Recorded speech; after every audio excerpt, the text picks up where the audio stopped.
Hello, everyone. I am so excited to finally have my light beam sister, Helen Armstrong, here for a little chat about the emotional body and how important emotions are in our overall healing.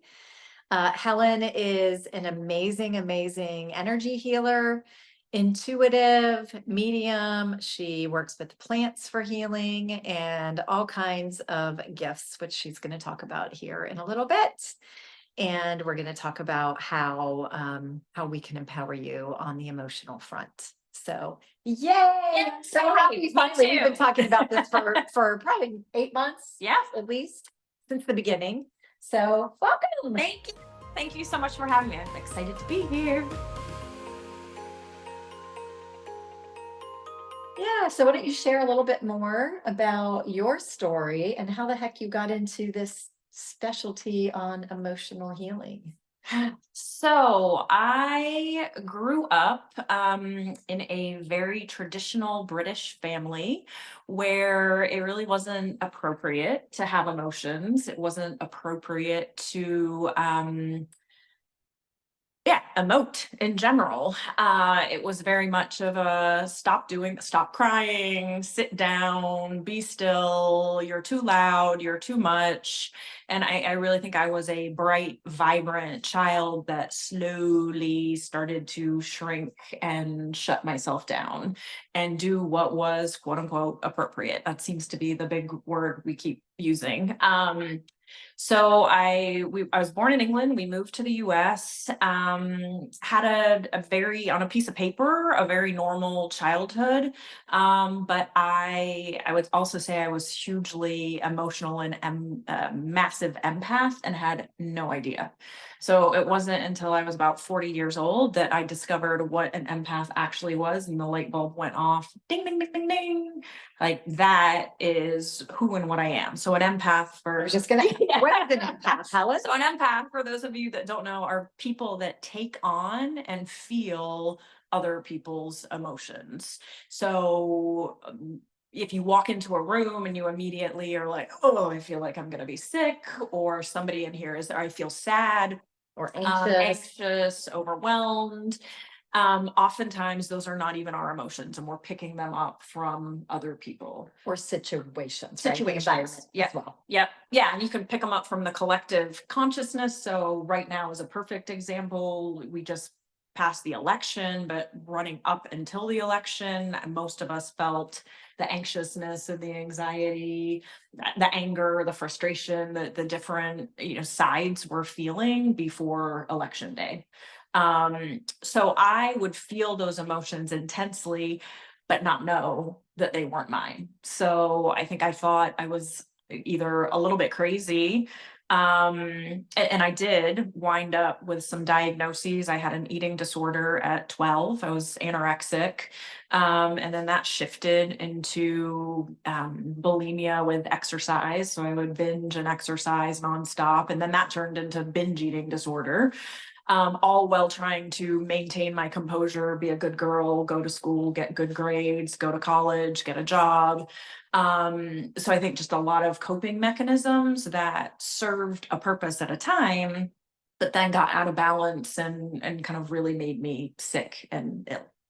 So you worked in corporate for 27 years. 27 years. Okay. And I worked in corporate for 29. So I know that environment. It's intense, competitive, all the things. How does an empath cope with that? How did you cope with that environment? Because there are a lot of different emotions happening. Yeah, well, and I think that is the eating disorder would ramp up at different times in my life. There were phases where I was probably a workaholic and just throwing myself wholeheartedly into work and avoiding the other things in my life. Drinking, right? There were times when I would probably overindulge with alcohol to just numb out and not feel the feelings. And then I went to years of counseling because depression. I was on antidepressants for gosh, almost 20 years. And my family would, if I'd get emotional or get upset, they'd be like, have you taken your pills? Have you taken your pills, Helen? My partner would say the same thing. He would ask, have you taken your pills? Because it wasn't okay for me to have emotions or be emotional, just given the environment I grew up in, the people I chose to bring into my life, and the place where I worked. Okay, so at 40, you have this epiphany. Oh my gosh, I'm an empath. Then what? What happened after you had that awareness? Well, I might have been a bit after 40. So this magical woman came into my life. So I had always been intrigued and interested in alternative things, alternative energy, but had always just sort of thought, I don't understand that. Had been taught, grew up not in a very religious family, but like that's stuff we don't touch, we don't talk about, don't trust your intuition. We use data and facts. Very risk averse. But I was in a job in California as an HR executive for a tech and ops organization in a bank. And this magical woman showed up, and her name was Jennifer Payeur. And the guy I was working for at the time, I was his HR exec, said, hey, do you remember Jenn from a previous company we worked for? He's like, she's doing some weird woo-woo thing now. She went to some healing school, but I'm going to get her back. I'm going to get her back into corporate America. And so Jenn shows up and we go out to dinner, and I'll let you tell the story, what I did when we went out to dinner. Yeah, 3 hours of grilling. It was kind of like, hey, I'm going to take you out to dinner, welcome you into the company. And I'm like, great. And first of all, it was like, what is this energy healing stuff? And how does it work? And I don't understand it. And Helen, if one of the unique special gifts, she has a ton, but one of them is she can find dirt on anybody or anything. She had researched me, and she had my whole profile of how I went from corporate into healing. And she knew everything about me and was just firing off question after question after question. For 3 hours, she grilled me. And at the end, I took a breath and I looked her in the eyes and I said, Helen, you're a healer too. And she went, what the heck are you talking about, Jenn? I don't think so. And so that began the unraveling. Yeah. The great unraveling of Helen Armstrong. So it was another piece of the puzzle that you really were like, wait a minute, okay, what is this and how can that be? Right? Yeah. And I had always, now looking back, I'd always had good intuition. I was always able to see things about people that they couldn't see about themselves. I was able to, people used to call me the dot connector at work. Mm-hmm. I knew who everybody was and what they did without having met them. And I used to get accused of memorizing the organizational charts. And I'm like, no, I'm not. It's just literally, I know I could understand who people were, what their skills were, where they could be best placed in the organization, what they could bring to bear. So now looking back, I'm like, oh, I've had these intuitive gifts and skills. I just didn't know what they were, didn't have a name for them. But Jenn introduced me to essential oils, and I took one of the essential oil classes that she was teaching. And, I sat in that class and everybody was like, oh, it's amazing meditation. And my great grandmother showed up and handed me an olive tree. And Jenn got to me and I was like, I didn't see anything or nothing. You're like, I got nothing. Nothing. Which slowly over time, as I became able to still my mind and really connect to myself and connect to the plants themselves and I keep pointing at the essential oils behind us, connecting to my inner sense of wisdom and knowledge, they started talking to me and communicating with me and sharing. Not only did an essential oil have the ability to heal physical ailments, but they also have the ability to heal us on an emotional and mental and spiritual level. So I specifically remember one of the first oils that showed up was geranium, because I used to have really bad menstrual cramps. And Jenn was like, here, try this one. And then in the class, we had to write a paper, right? So I I was like, I don't know what to write a paper on. Nothing's coming to me. Everybody in the class is getting these downloads. And all of a sudden I just heard really quietly in the back of my head, you have to write the paper on geranium. Why wouldn't you write the paper on geranium? And I kind of went, who was that? One, is there somebody in the room with me? Two, am I talking to myself? Am I making this up? Yeah. Or three, is that my inner sense of knowledge and wisdom that when I create the space and the calmness, has the ability to step forward. And that's when I learned geranium is also about self-love.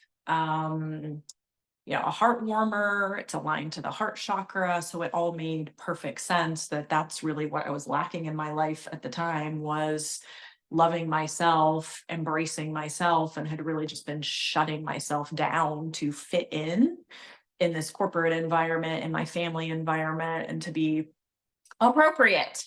So I kind of stop there. Yeah. And, one of our favorite stories in corporate, we were in this big meeting room with probably 25, 30 people in the room. And Helen and I were on the corners of the table. I was on one end and Helen was around the corner, and there was a young man sitting between us, and he was angry typing. Really angry typing. Really like not paying attention to the meeting at all. No. So Helen texted me and she said, oh my gosh, I am like so frustrated. I'm going to kill this guy. And not literally. And I said, do you have any oils with you? And she said, yeah, I've got lavender. I said, great, get it out. And she texted me, do I pour it on him? I said, no, just take the top off and put it on the table near him. And she did. And I mean, within 20, 30 seconds, he looks up, he closes his laptop, he pushes his chair back, and he paid attention for the next 45 minutes. Oh, yeah, it was amazing. It was amazing. And that was when Helen said, okay, these work on these other levels. And she saw it. Yeah. And you totally, at that point, you were like, I get it. I'm in. Yeah. I'm all in. And that is also, I would say, when I became the sneaky healer. So Yes. I was the corporate HR exec that would have a stash of essential oils in my office and put them on cotton balls and go and hide them in other people's offices. So we had one person we worked with in particular who's a bit grumpy, and I would put tangerine on a little cotton wool ball and then go and put it on his bookshelf behind his books. And shockingly, his mood completely shifted and changed. Yeah. So that's that emotional level. So let's talk about emotions. So you had this very shut down, appropriate life. Now you have a different A word, and that is authenticity. Yeah. So how did you go from being appropriate to really embracing and owning your emotions, and now working with people to help them do the same thing? Yeah. So authenticity has become my word of the year, and probably the word of the decade, that I have spent most of my life shutting down and conforming. And so I would say the past 10 years has been an ongoing process of unraveling. So, working closely with Jenn, we've done lots of meditation, lots of healing retreats, going and getting my own energy healing to kind of clear some of the blockages and emotional traumas from my life. And as all of that unfolded, and I literally would say I have shed layers, and I have shed layers of an old persona. I have shed layers of weight. I have shed layers of darkness. People literally look at me now and say I don't look like the same person. I look completely different. And that's really about stepping into my power and owning the healing gifts that I have. And ultimately, I left corporate America a couple of years ago to join forces with Jenn at our healing center. So Jenn is a wizard at, holistic health, and Jenn can do energy and health, but we joke, I think you were a doctor in a past life, and you give her a health challenge and she's down a rabbit hole looking at how does the body work, what can we solve, and then in my past life I was probably a psychologist, psychotherapist, And I had to do a lot of that in my professional job. But for me, the big game changer has been learning to understand I'm a hugely emotional person and that my emotions are normal and that I have to ride the wave of the emotion. So instead of stuffing them and shoving them down, which was my coping mechanism growing up, I get to feel them, let them flow, and move on. I also have become a master at asking if they're mine or not. So, literally as I drive on a lot of times to the healing property where we work, I'll start to feel sick or sad or nauseous. And I have to literally just calm my mind and ask, is this mine? And more often than not, it isn't. And then I just say, okay, thank you for the information. This will be helpful in the healing session we're about to do, but it's not mine and I don't need to feel Feel. it. Yeah. Yeah. So what are some other ways? So I know you studied emotion code, but you're so much more than emotion code because you bring in your intuition and your healing. And I think that's what makes you so amazing and unique.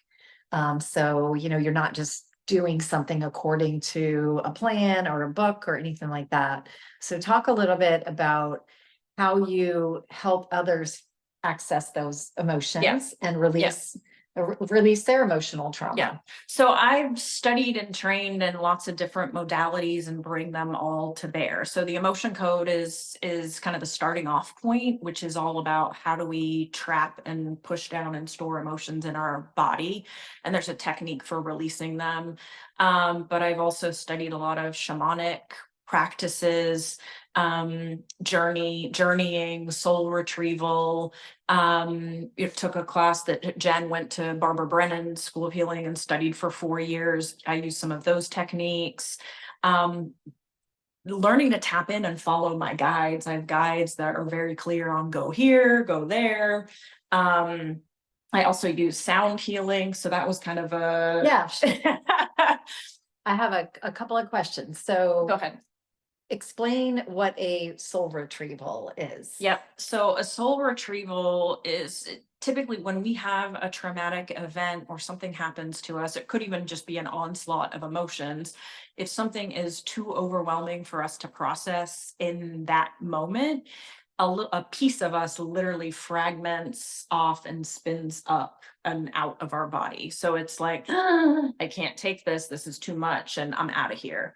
And it happens to all of us. Some, bigger pieces of us leave. And so a soul retrieval is literally tapping into your energy and your energy field to see what happened at a certain event or certain time. Was there an event that happened and what piece of you left and how do we bring it? A lot of it's kind of inner child work. Mhm. So how do we bring that piece of you back into your body to create wholeness? Because we can heal if we're not fully whole, but it's much easier to heal from anything, physical, mental, or emotional, if you are your whole self. So, people that have suffered from abuse, oftentimes we do soul retrieval work with them to let that inner child, the 5-year-old, the 6-year-old know, hey, it's safe. It's safe to come back to your body. It's safe to reintegrate. And oftentimes the client then becomes the parent of that inner child that they never had, the parent that they never had growing up. So it's really just kind of bringing somebody back into creating it's holistic health, like creating the whole. So it really gives them the foundation so that they can heal. Yeah. Yeah. Which is why, in our holistic healing clinic, people come in with physical ailments, but oftentimes we find there's an emotional component or there's a big piece of them that has kind of spun off. And I just think about when you think about how can you heal if you don't have all of your resources to bring to bear, it's going to be a much harder, arduous journey. Yeah. And I think, a lot of people will come in and say, well, I don't have any trauma, but trauma doesn't have to be defined in a certain way. So as a 2-year-old, if your mother said, don't do that, let's say you are reaching for a hot stove and your mother's trying to protect you and says, don't do that. The 2-year-old doesn't have the emotional intelligence or the intellect to say, oh, my mother's trying to protect me. The 2-year-old says, I want something and it's not safe. Right. And that's how the belief system all starts to get constructed. And those are traumas. Those are traumas for the child who comes in, pure and whole with, I'm amazing, I'm this bright light. And then all of a sudden the no word starts to shut the child down. So all of those are traumas that you connect with when you're doing the work. Yeah. And I think so much of a lot of times people say, well, I haven't had a significant trauma. And it's really not about the comparison or the judgment of the trauma. People are, I was never abused. I've never had sexual assault. It's really about what is the impact of that trauma at the moment when it happened to you. Yeah. So like one of the things we talk about, we're children of the 70s. So our parents all followed good old Dr. Spock, which was, if your baby's crying, leave them alone and let them cry. So what's the trauma you're feeling as that baby? It's abandonment. I'm crying, I'm hungry, I'm scared, nobody shows up. Oh, I feel abandoned. So I can explain that away as an adult till I'm blue in the face, right? My parents were just trying to do what was best for me, or it's not that big of a deal, but it doesn't minimize the trauma. The impact of that trauma at the time. That moment. Yeah. And how you take that. I mean, the other thing I will add that we talk a lot about is just the energy it takes to stuff trauma and emotion down. So the analogy I always use is a balloon full of air, which is light and airy. But if you're trying to push that down or push it underwater, you're using a ton of energy and a ton of calories to keep that trapped. Right. And then the other thing is you also have that all of those negative emotions have a vibratory frequency that is buzzing in your body. Right. So I had somebody come in one day that had been adopted from China at the age of 2. And so she had no memory of it, but the terror, fear, horror were all trapped in her body. And so as an adult, she was very anxious, had terrible gut issues, but would never have attributed it to, she didn't remember anything about the adoption or being left. And what I love about this is we don't have to relive it. She was like, should I go back and research what happened? And I was like, absolutely not. We just want to pull out that energetic frequency that is buzzing and vibrating in you, that is attracting more energy with that frequency to you. Yeah. And I think we're going to pivot here a little bit into the energetics and how you can do this remotely. But what I hear you say to people is trapped emotions are like fists of energy that block your natural flow of energy, right? And so when you're blocked like that, the natural flow has to start finding workarounds. Now you're going to be more tired, right? You're going to be more fatigued. You might be more anxious because your natural rhythm is gone. Yeah. You found all these workarounds. Or you're not bringing energy and flow to your vital organs. Right. So disease might show up. Right. Yeah. So those become literally over time, if those trapped emotions don't get addressed, they become physical. Yep. Right. Yeah. And that's what we've seen in our research and the work. And I think you would say with cancer, right, typically takes 8 to 10 years to manifest in the body. Right. So that started at some level in our field and has, over the course of time, because it didn't get resolved.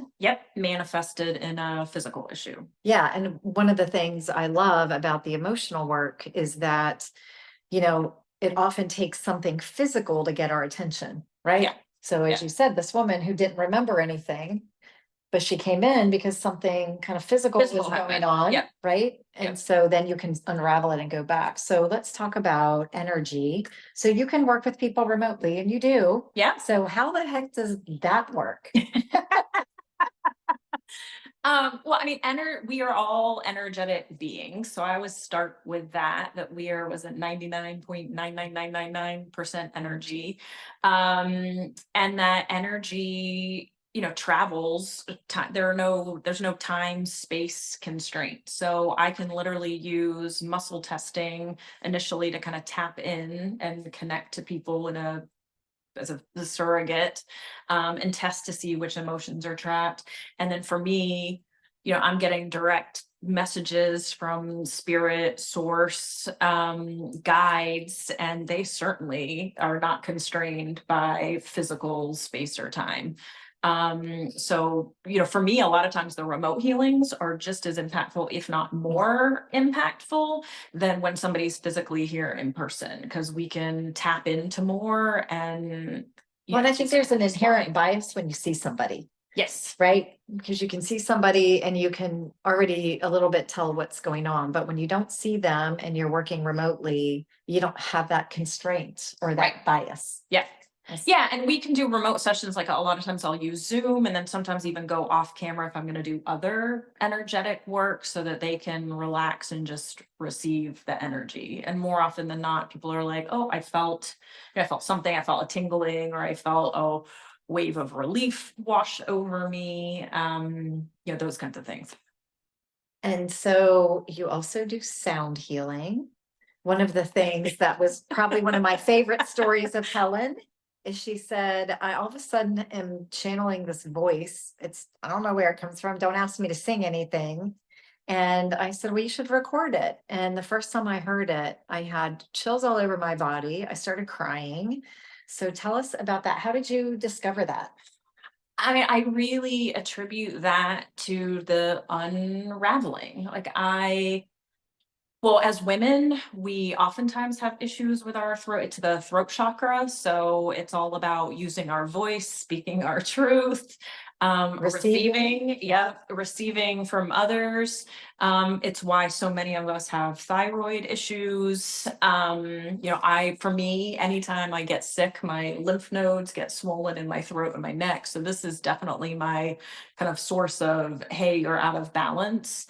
But as I started to stand in my power and use my voice and tap into these gifts, as we're speaking, I do remember being in chorus as a little girl and, belting things out and being all excited to sing. And some people being like, oh, Helen's great. She's got a great voice. And then, one person being like, oh, you shouldn't sing anymore. You should stop. You have a terrible voice. I mean, it was probably some bratty kid on the playground, but I shut down. So I felt uncomfortable and felt like I'm not any good at this. I shouldn't do it.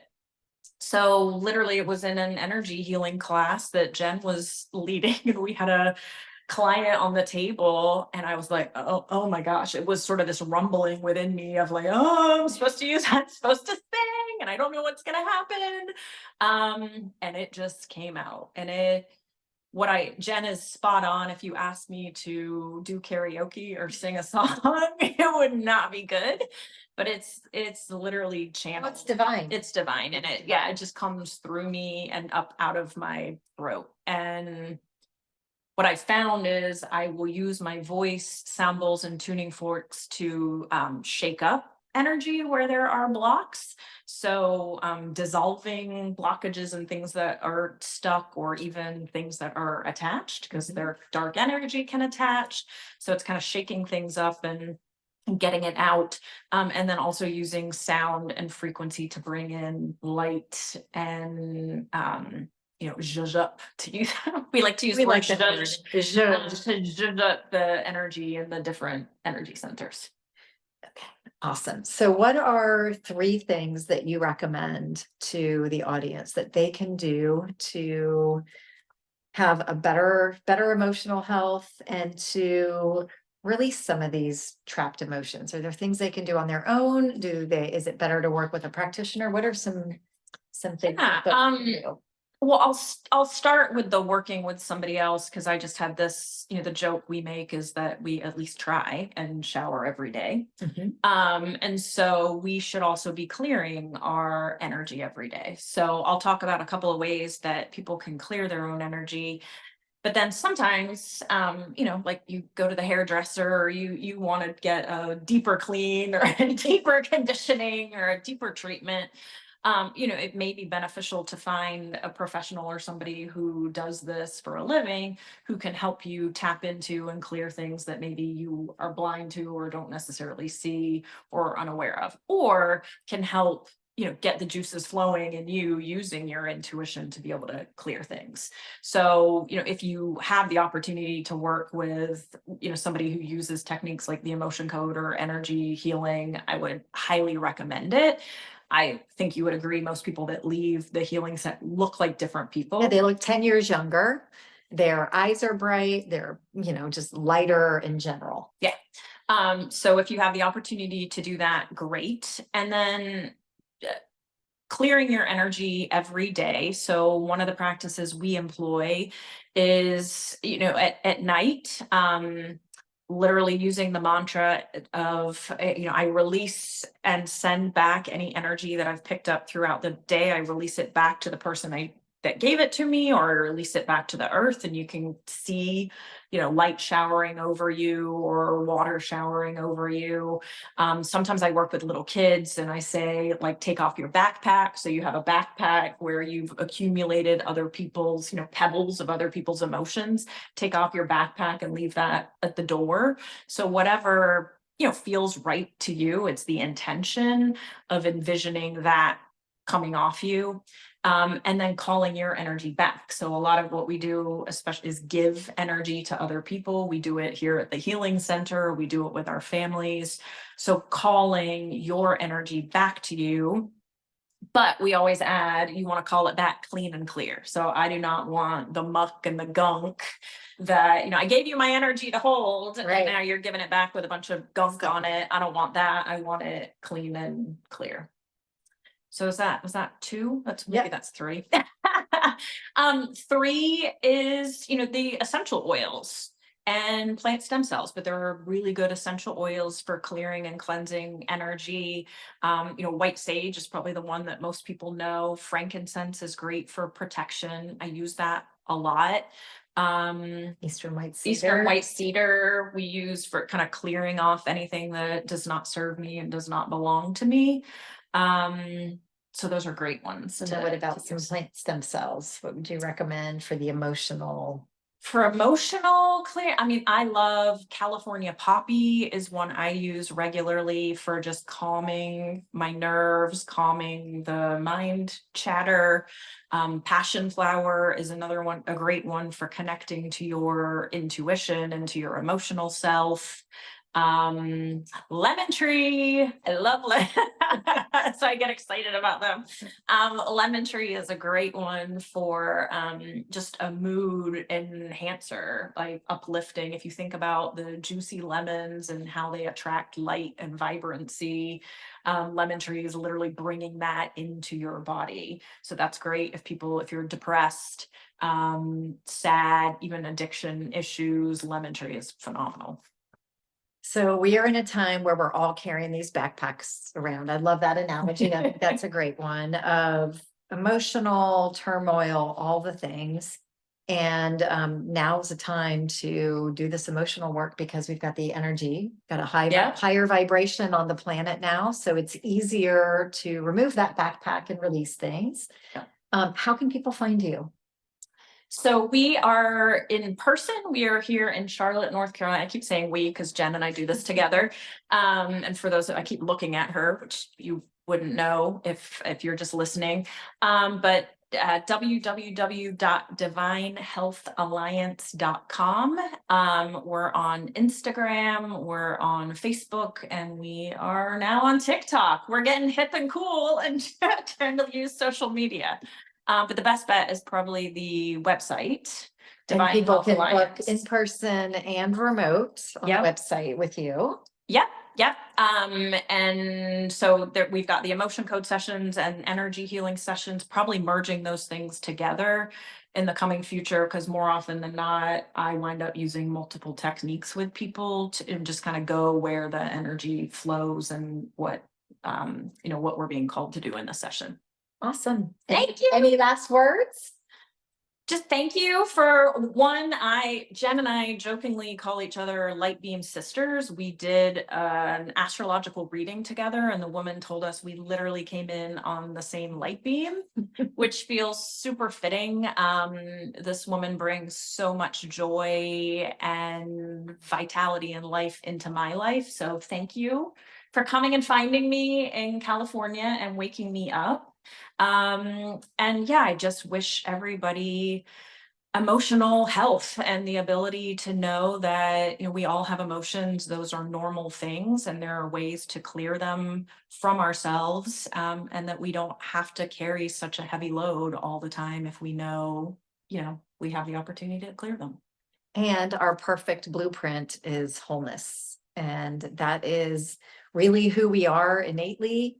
And this beautiful woman, my light beam sister, is amazing. So check her out. And we will be doing another one because there's a whole nother body of work that this woman does. And it's amazing and unique. So thank you all for listening today. We're grateful for you to be here, and we'll see you soon. Thank you. Bye. Bye.